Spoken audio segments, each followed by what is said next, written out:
جی جی بھائی جزاک اللہ شیخ. بارک اللہ فیکم، بہت بہت شکریہ. شیخ ایک بات پوچھنا تھا آپ سے. شیخ جیسے کہ آپ نے ہمیں ان آیتوں کا پس منظر بتایا، تو شیخ ہم بھی مطلب ان آیتوں کا پس منظر خود سے سمجھ سکتے ہیں، یا ہمیں کس طریقے سے سمجھنا چاہیے؟ اگر آپ کچھ بتا دیں تو.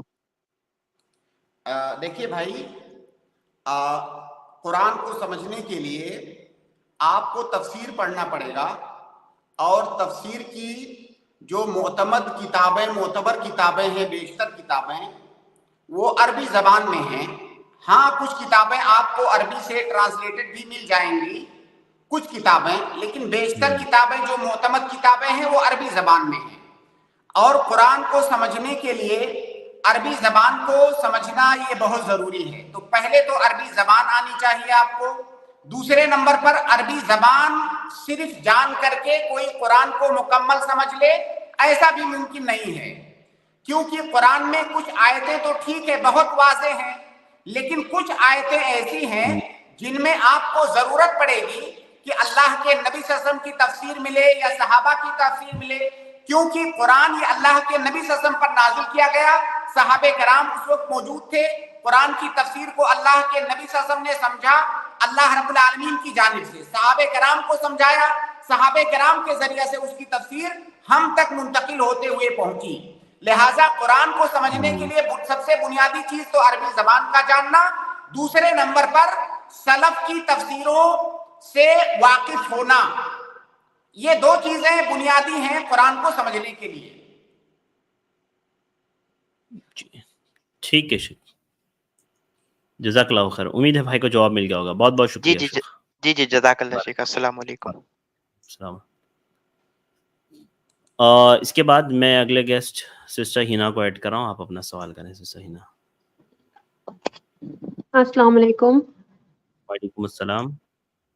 شیخ مجھے ایک سوال پوچھنا تھا کہ میں کچھ حدیثیں پڑھ رہی تھی اور کچھ سوچ آ رہی تھی، تو میں نے اس لیے آپ سے معلوم کرنا تھا کہ جیسے حضور صلی اللہ علیہ وسلم جب ہجرت مدینہ کی طرف ہجرت کرا تو ان کے ساتھ ایک واقعہ پیش آیا تھا کہ وہ قریش جب ان کو اسیسینیٹ کرنے کے لیے باہر کھڑے ہوئے تھے تو انہوں نے مٹی لے کے اس پہ سورہ یاسین دم کی اور ان کے اوپر پھینکا، تو وہ مطلب وہ ہل نہیں رہے تھے اپنی جگہ سے، انہوں نے کوئی نقصان نہیں پہنچایا. اور دوسری حدیث یہ جو میں نے پڑھی تھی کہ دجال کے آخری دور میں جب رزق کی مطلب جو مسلمان ہے اس کا رزق دراصل اللہ کا ذکر ہوگا.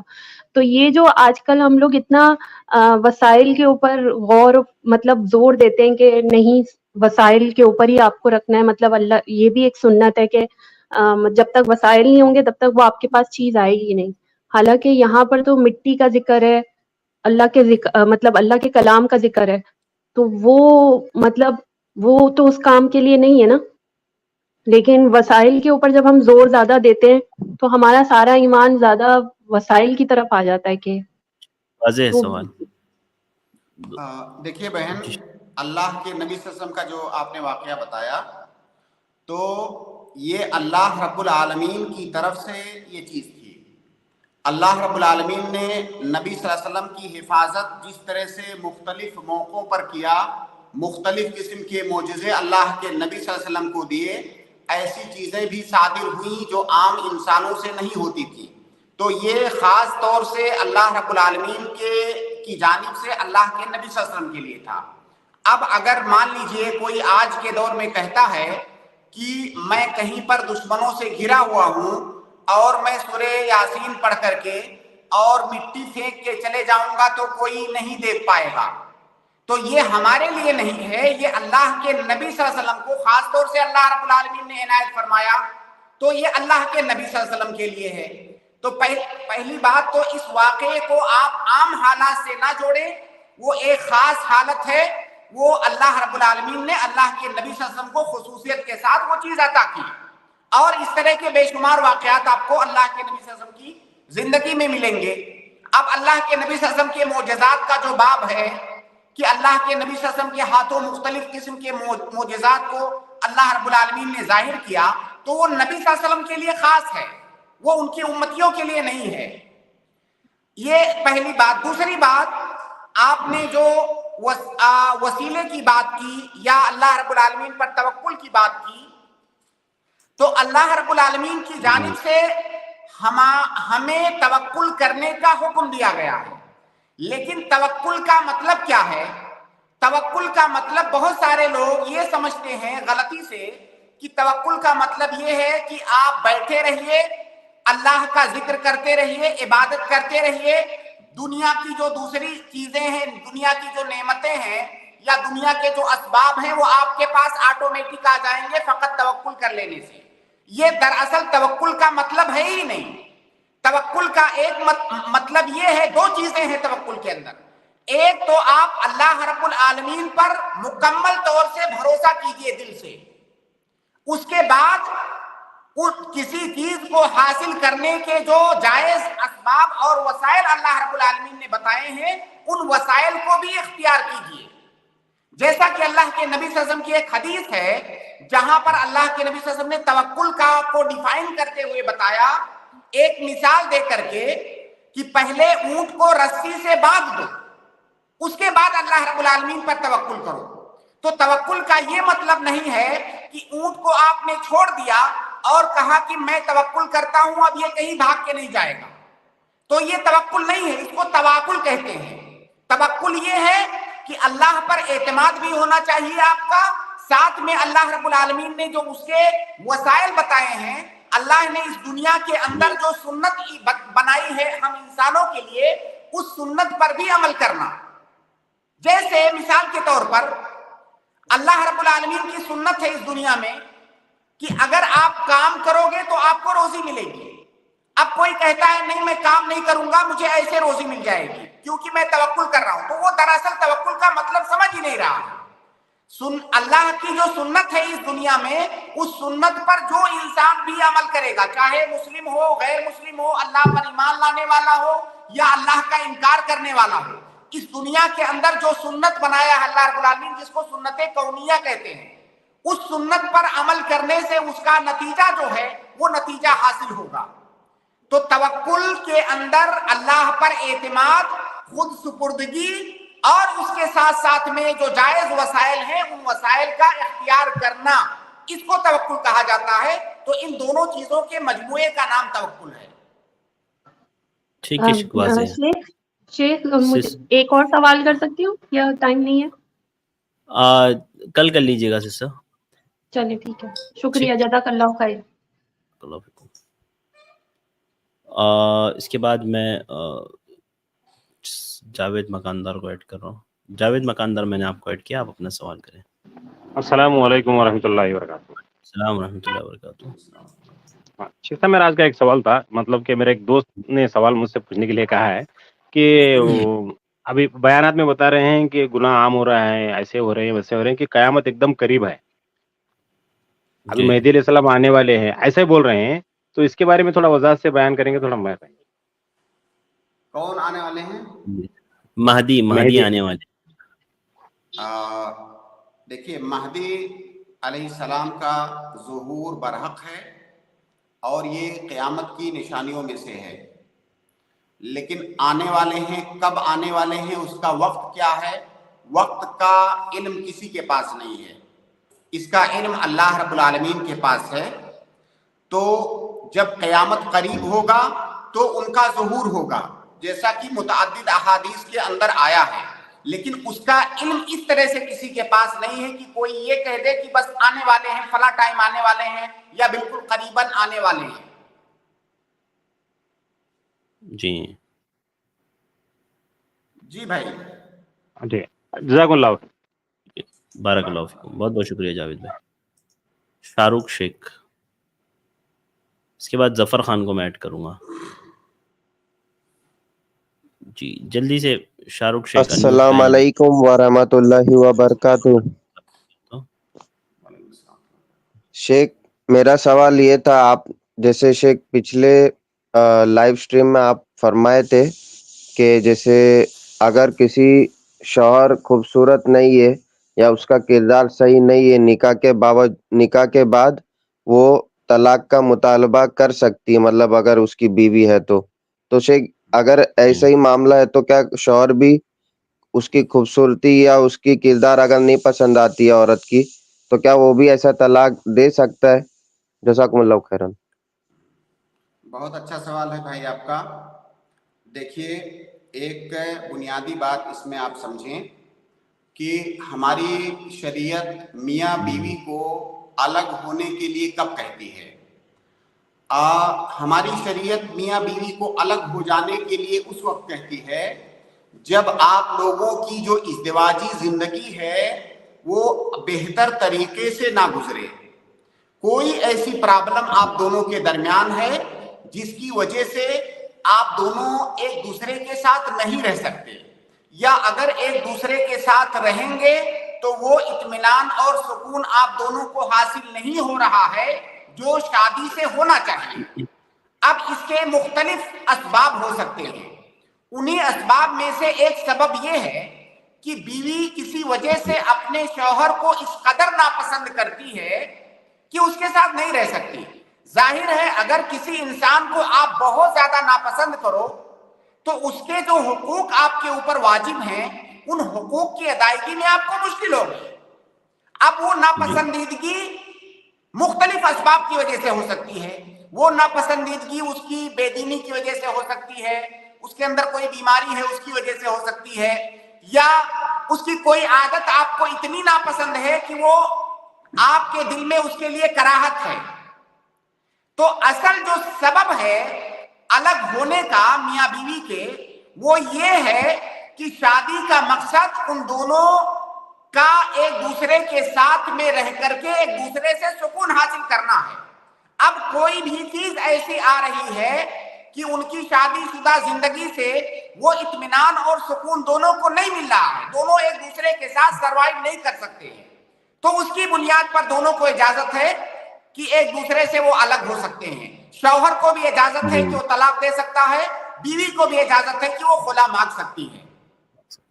تو اصل پوائنٹ یہ ہے کہ ایسی ناپسندیدگی جس کی وجہ سے بیوی یا شوہر ایک دوسرے کے حقوق کو ادا نہیں کر پائیں گے، ان کے لیے مشکل ہوگا، ایسی صورت میں خیر اور بھلائی کے ساتھ دونوں کا الگ ہو جانا ہی بہتر ہے. تو اصل پوائنٹ یہ ہے اس باب میں.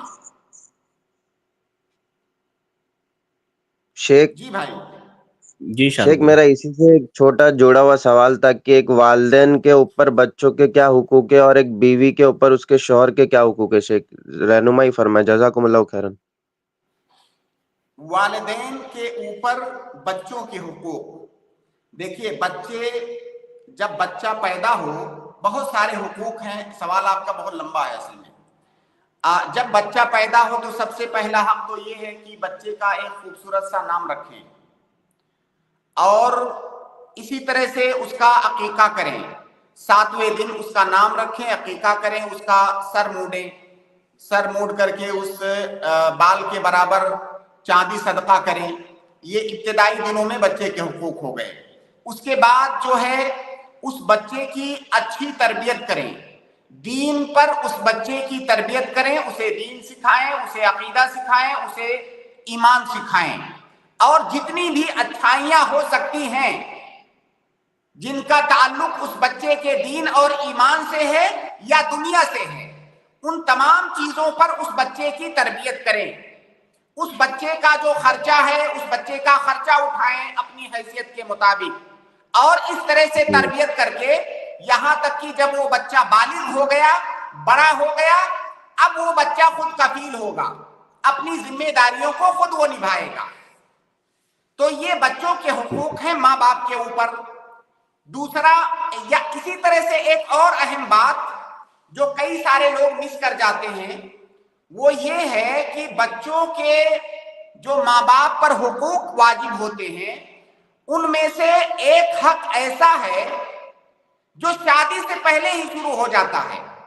ظاہر ہے بچہ تو شادی کے بعد پیدا ہوگا، لیکن ایک حق ایسا ہے جو شادی سے پہلے ہی شروع ہو جاتا ہے، اور وہ حق یہ ہے کہ آپ کو جب شادی کرنی ہو تو آپ ایک اچھے پارٹنر کا انتخاب کریں، چاہے شوہر ہو یا چاہے مرد ہو یا عورت ہو. ایک اچھے اور نیک اور دیندار پارٹنر کا اختیار کریں، کیونکہ جیسا آپ کا پارٹنر ہوگا اسی طرح سے آپ کے بچے کی تربیت ہوگی، تو اس کا تعلق بھی بچے کی تربیت سے ہی ہے۔ اسی لیے شادی کرتے وقت بیوی کا یا شوہر کا انتخاب کرتے وقت ہی یہ بات ذہن میں رہنی چاہیے کہ سامنے والے سے میری اولاد ہوگی تو وہ اولاد کی تربیت اچھی ہونی چاہیے۔ تو بہرحال مختصر طور سے یہ بچوں کے حقوق ہیں، اور بھی بہت ساری باتیں ہیں اس باب میں، تو یہ مستقل ایک عنوان ہے۔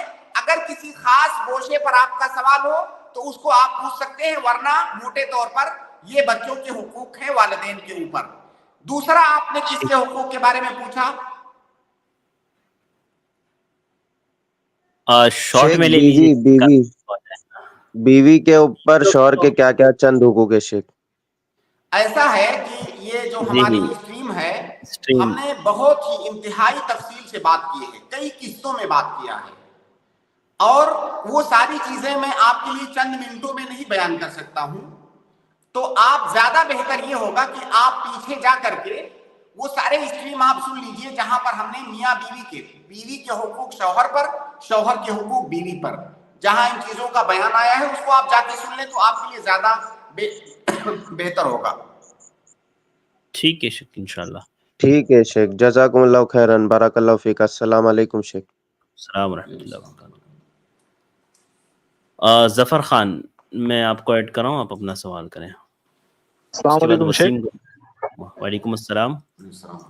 میرا سوال جو ہے غیر مسلم بھائی کا سوال ہے، ایکچولی ہے ہمارے دوست ہے، وہ اسلام متفق ہے، اسلام کی اسٹڈی چالو ہے سر ان کی ابھی۔ ان کا سوال یہ ہے کہ خطبہ غدیر، حدیث ثقلین اور حدیث قصہ اور واقعہ موبائلہ، اور انہوں نے کچھ حدیث کے ریفرنسز دیے ہیں۔ صحیح مسلم کی حدیث ہے 6103 اور 6125، اور مسند احمد حنبل رحمۃ اللہ علیہ 2357۔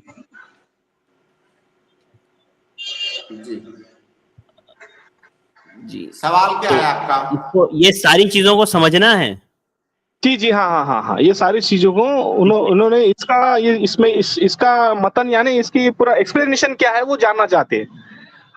حدیث ثقلین، حدیث قصہ، واقعہ موبائلہ، اور صحیح مسلم کی حدیث ہے 6103، 6125، 2357، مسند احمد، اور جو ہے وہ شیخ وہ متفق ہے۔ اوکے، ایک منٹ بھائی، ٹھیک ہے، جزاکم اللہ خیرن، بارک اللہ فیکم۔ میں آپ کے لیے بھی اور آپ کے دوست کے لیے خاص طور سے دعا کرتا ہوں کہ اللہ رب العالمین ان کے لیے ہدایت کا راستہ آسان بنا دے۔ دیکھیے ایسا ہے کہ یہی آئی پلس پر ہی ابھی کل ایک پروگرام ہوا ہے، بہت لمبی اسٹریم ہوئی ہے شیعوں کے عقائد سے متعلق۔ تو یہ جو ساری چیزیں آپ نے ابھی یہاں پر ذکر کیا، ان میں سے بیشتر پر اس اسٹریم میں بہت تفصیلی بات ہوئی ہے۔ تو آپ کل کی جو اظہار حق، میرے خیال سے اس پروگرام کا نام ہے، تو وہ اظہار حق کا وہ سنیے ظفر بھائی، یہ جو غدیر، جی شیخ کی بات کمپلیٹ ہو جائے گی۔ ہاں، تو پہلی بات تو اس کو جا کر کے سن لیں۔ دوسری بات، یہ جتنے مسائل کے بارے کا آپ نے ابھی ٹائٹل ذکر کیا، ان سب پر بات کرنے کے لیے میرے خیال سے 5-6 اسٹریم بھی جو ہے ناکافی ہوگا۔ آپ نے جو ہے ایک چند لائنوں میں بہت بڑے بڑے مسائل کے بارے میں پوچھ لیا، تو ایسا نہیں ہے کہ میں آپ کو چند لائنوں میں جو غدیر خم کا واقعہ ہے آپ کا نیٹ ورک ایشو ہوگا ظفر بھائی، ابھی آ رہی ہے آواز؟ ہاں سنیے، اور ایک تو جواب تو آپ وہاں اظہار حق کی اسٹریم میں جا کر کے سنیے۔ اس طرح سے اجمالی سوال کا جواب جو یہاں پر چند لائنوں میں آپ کو مل ہی نہیں پائے گا، نہ تو میں بتا پاؤں گا اور نہ تو آپ سمجھ پائیں گے۔ دوسری ایک اہم بات، میری نصیحت ہے، آپ اپنے دوست کو یہ پیغام پہنچائیے کہ اگر وہ اسلام کا مطالعہ کر رہے ہیں تو انہیں یہ جو مسائل ہیں یہ اختلافی مسائل ہیں، وہ اسٹارٹنگ میں ان مسائل میں کیوں جا رہے ہیں؟ پہلے وہ جو دین کے بنیادی مسائل ہیں، عقیدے کے مسائل، توحید کے مسائل، ایمان کے مسائل، پہلے ان چیزوں کو وہ سمجھیں، اور یہ جو بڑے بڑے مسائل ہیں اگر وہ شروع میں اس میں داخل ہوں گے تو وہ الجھ کے رہ جائیں گے اور بہت ساری چیزیں ان کے لیے واضح نہیں ہو پائیں گی. تو یہ طریقہ میرے خیال سے یہ طریقہ مناسب نہیں ہے. وہ اس طرح سے ان اختلافی مسائل کو سامنے رکھ کر کے اگر اسلام کو سمجھنا چاہتے ہیں تو ان کے لیے مشکل ہوگا. اسلام کی جو بیسک تعلیمات ہیں پہلے ان کو پڑھیں، جب وہ ساری چیزیں ان کے سمجھ میں آ جائیں اس کے بعد وہ ان اختلافی مسائل کے اندر جائیں. ٹھیک ہے ٹھیک ہے، مناسب جو ہے وہ ہے. ظفر بھائی آپ کو نا میں بتا دوں ہماری کئی سٹریمز ہوئی ہیں اس پر، اور غدیر خم وغیرہ کے اوپر بھی بیچ میں جب ہم لوگوں نے بات کی تھی شہادت حضرت حسین کی حقیقت، اس میں بھی کافی اس موضوع پر بات آئی ہے. تو آپ انشاءاللہ وہاں پر بھی جا کر کے ساری باتوں کو سن سکتے ہیں انشاءاللہ. جزاک اللہ خیر. شیخ اور دیکھیے سوال کوئی بھی ایسا سوال کیجئے جو ٹو دا یعنی پوائنٹ کوئی ہو، جیسے ایسا ٹاپک ہو کہ اس کے متعلق کچھ بولیں، ایسا عمومی سوال مت کیجیے. کوئی ٹو دا پوائنٹ ہو. جیسے اب یہاں کوئی سوال پوچھ لے کہ ان تمام مسائل کے بارے میں شیعوں کی عقائد بتائیے، تو بھائی اس کے لیے تو 2-4 ایپیسوڈ چاہیے. وہ سارے اتنے بڑے مسائل آپ یہاں چند منٹ یہاں آپ سوال کیجئے ٹو دا پوائنٹ، کوئی ایک مسئلہ بتائیے. جیسے اگر حدیث ثقلین کے بارے میں پوچھنا ہے تو کوئی آ کر کے حدیث ثقلین کے کسی خاص مسئلے کے بارے میں پوچھے کہ یہاں پر اس کا کیا مطلب ہے، تو اس کو یہاں بتایا جا سکتا ہے. لیکن حدیث ثقلین میں بہت سارے مسائل ہیں جن کے بارے میں شیعوں سے اختلاف ہے اہل سنہ والجماعہ کے، تو وہ سارے مسائل تو چند منٹوں میں نہیں بیان کیے جا سکتے. ٹھیک ہے جزاک اللہ. جی بھائی. ٹھیک ہے شیخ، جزاک اللہ خیر. بارک اللہ. اس کے بعد میں اگلے گیسٹ کلثوم کو ایڈ کر رہا ہوں، آپ اپنا سوال کریں. اس کے بعد میں وسیم کو ایڈ کروں گا. جی السلام علیکم شیخ. وعلیکم السلام ورحمۃ اللہ. میرا سوال ہے، جب مسجد میں ہم لوگ جماعت کے ساتھ نماز پڑھتے ہیں تو مقتدی تکبیر تحریمہ بولتے ہیں، تو اس کے بعد امام کو بھی اس کے ریپلائی میں کچھ بولنا رہتا ہے کہ مقتدی بول دے تو انف ہوتا ہے؟ دیکھیے بہن، جب آپ نماز پڑھتی ہیں جماعت کے ساتھ تو تکبیر تحریمہ سے نماز کی ابتدا ہوتی ہے. تو امام تکبیر تحریمہ بولتا ہے، اس کے بعد مقتدی تکبیر تحریمہ بولتے ہیں. امام پہلے تکبیر تحریمہ نہیں بولے گا. تکبیر تحریمہ کس کو کہتے ہیں؟ جو نماز کے شروع میں ہم اللہ اکبر کہہ کے اپنی نماز کی ابتدا کرتے ہیں، اسی کو تکبیر تحریمہ کہا جاتا ہے. تکبیر تحریمہ کا مطلب وہ تکبیر جس کے بولنے کے بعد اور نماز کے علاوہ دوسری جو چیزیں ہیں ہمارے اوپر حرام ہو جاتی ہیں، دنیاوی جو دوسرے کام ہیں وہ حرام ہو جاتے ہیں، اسی لیے اس تکبیر کو تکبیر تحریمہ بولا جاتا ہے. تو اس تکبیر تحریمہ کی ابتدا امام کرتا ہے، مقتدی نہیں کرتا ہے. پہلے امام تکبیر تحریمہ بول کے جو ہے نماز شروع کرتا ہے، اس کے پیچھے مقتدی تکبیر تحریمہ بولتا ہے. جی نہیں، وہ سوری، وہ فرض نماز میں جو اللہ اکبر اشہد ان لا الہ الا اللہ، یہ اس کو اقامت کہا جاتا ہے بہن، یہ اقامت ہے. اس کو اقامت کہا جاتا ہے، جس میں اذان کے کلمات ہوتے ہیں. اذان اور اقامت میں فرق یہ ہے کہ اذان میں ڈبل ڈبل ہوتا ہے اور اقامت میں سنگل سنگل بولا جاتا ہے. اس کو اقامت کہا جاتا ہے. اور یہ کام یا تو مؤذن کرتا ہے یا مؤذن کے علاوہ کوئی اور جس کو ذمہ داری دے دی جائے وہ کرتا ہے، یا تو چاہے تو امام بھی کر سکتا ہے. تو یہ جو اقامت ہوتی ہے وہ اس بات کی علامت ہوتی ہے، اس بات کا اعلان ہوتا ہے کہ اب جماعت کھڑی ہونے والی ہے. تو جب مؤذن یا کوئی بھی انسان جب اقامت کے الفاظ بولے گا تو ہم کو کچھ نہیں بولنا ہے، نہ تو امام کو کچھ بولنا ہے نہ تو مقتدی کو کچھ بولنا ہے، فقط سننا ہے، اس کے جواب میں کچھ بھی نہیں کہنا ہے. ٹھیک ہے اور جی کلثوم. میرا کہ لاسٹ اسٹریم میں آپ نے بولا تھا کہ مطلب ماں جو بچے کا جو بھی گفٹ یا تحفہ میں پیسے ملے تو اس پہ ماں کا حق نہیں ہوگا، باپ کا حق ہوگا. تو ماں بالکل اس کو مطلب اگر لاسٹ تک لے رہی تھی ابھی تک تو وہ سارا پیسہ وہ باپ کو اٹھا کر دے دے تو بہتر ہوگا یا پھر وہ لے لے؟ دیکھیے بہن، مسئلہ یہ ہے کہ بچے کو اگر کہیں سے کوئی گفٹ ملتا ہے یا کوئی بھی مال ملتا ہے تو وہ مال دراصل اس بچے کا ہے، اس مال پر کسی اور کا حق نہیں ہے. یہ آپ عمومی قاعدہ جانیے کہ کسی بھی انسان کا مال اس دنیا میں اس انسان کا اپنا ہوتا ہے، کسی اور کا وہ مال نہیں ہوتا ہے. تو جب بچے کو کہیں سے کوئی گفٹ ملا تو وہ مال بچے کا ہے، وہ نہ تو ماں کا ہے نہ تو باپ کا ہے. سوال یہاں پر یہ ہے کہ بچہ تو ابھی چھوٹا ہے، اس مال کی حفاظت وہ نہیں کر سکتا ہے، تو اس مال کی حفاظت کرنے، اس کو اپنے پاس رکھنے اور اس کی حفاظت کرنے کی ذمہ داری یا اس کو رکھنے کا حق یہ کس کا ہے؟ یہ حق سے مراد یہ نہیں ہے کہ وہ مال باپ کا ہے یا وہ مال ماں کا ہے. یہاں پر مراد یہ ہے کہ اس مال کی حفاظت چونکہ بچہ نہیں کر سکتا تو اس مال کی حفاظت کرنے کا کام یا اس کی ذمہ داری کس کی ہے؟ ماں کی یا باپ کی؟ تو اس کی ذمہ داری باپ کی ہے، تو باپ اسے اپنے پاس رکھے گا. لیکن اپنے پاس رکھنے کا مطلب یہ نہیں کہ باپ اس کو جیسے چاہے اپنے اوپر جا کے خرچ کر لے.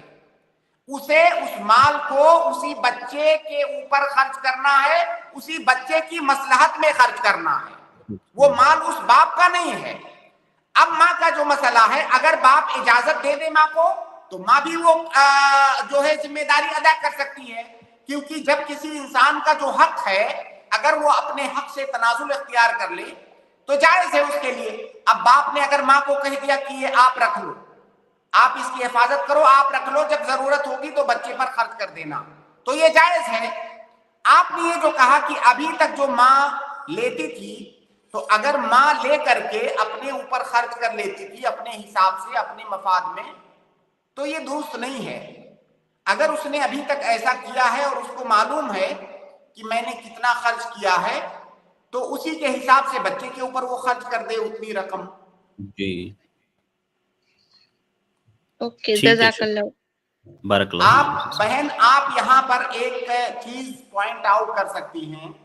آپ دیکھیے کہ ہماری شریعت میں کتنا زیادہ عدل و انصاف ہے کہ ایک بچہ جو ہو سکتا ہے ابھی گود میں ہو، اس بچے کے مال کی بھی حفاظت کی گئی ہے، اس کے ساتھ بھی زیادتی نہیں کی جا سکتی. اگر اس کا کوئی مال ہے تو اس کا ہے، یہاں تک کہ اس کے ماں باپ بھی اس مال پر غصب نہیں ڈال سکتے. اس چھوٹے سے بچے کے مال کی بھی حفاظت کی گئی ہے. ٹھیک ہے شیخ، جزاک اللہ خیر، بہت بہت شکریہ سر. وسیم، آپ اپنا سوال کریں. جی السلام علیکم ورحمۃ اللہ وبرکاتہ. وعلیکم السلام ورحمۃ اللہ وبرکاتہ. جی شیخ، سوال میں یہ کہ کیا یوٹیوب سے پیسہ جو کمایا جا سکتا ہے وہ حلال ہے کہ نہیں، اور دوسرا سوال یہ کہ ڈراپ شپنگ جو ہوتا ہے وہ اس کا پیسہ جائز ہے کہ نہیں. دوسرا سوال کیا ہے شیخ بھائی جی صاحب؟ شیخ، پہلا تو یوٹیوب سے متعلق ہے. جی ہاں، اس کے بعد ڈراپ شپنگ سے متعلق انہوں نے پوچھا ہے. کیا ڈراپ سیم کیا ہوتا ہے؟ ڈراپ شپنگ شیخ یعنی سمجھیے کہ کسی کے مطلب پروڈکٹ کو یہ اس کا پروموٹ کرنا. دیکھیے بھائی، فائدہ لینا. ہاں، یعنی وہی مطلب بیچنا. آپ اپنے ویب سائٹ سے کسی اور کے سامان کو اپنے ویب سائٹ سے آپ بیچ سکتے ہیں، جو پروفٹ ہوگا اس میں آپ کا بھی حصہ لگے گا. جی ہاں دیکھیے، جہاں تک یوٹیوب کا مسئلہ ہے، یوٹیوب کی کمائی کا، تو وہ اس بات پر ڈیپینڈ کرتا ہے کہ یوٹیوب پر جو آپ کا کنٹینٹ ہے وہ کیسا ہے. پہلے تو آپ کا جو کنٹینٹ ہے وہ جائز ہونا چاہیے، اس میں کوئی شرعی طور سے کوئی خرابی نہیں ہونی چاہیے آپ کے اس کنٹینٹ میں جو یوٹیوب پر آپ شیئر کرتے ہیں. دوسری بات یہ کہ یوٹیوب آپ کو جو پیسہ دیتا ہے وہ صرف آپ کے کنٹینٹ پہ نہیں دیتا ہے، بلکہ آپ اپنے اس چینل کے تھرو کئی سارے پروڈکٹ کا پرچار کرتے ہیں، اس میں ایڈ آتا ہے، اور اس ایڈ پر چونکہ وہ آپ کے چینل کے ذریعہ اس کا ایڈ ہو رہا ہے تو اس رقم کا ایک حصہ وہ آپ کو بھی دیتا ہے. تو وہ جو ایڈ آ رہا ہے آپ کے چینل پر، اس ایڈ کے اندر کوئی شرعی خرابی نہیں ہونی چاہیے. اگر وہ کسی حرام چیز کا ایڈ ہے یا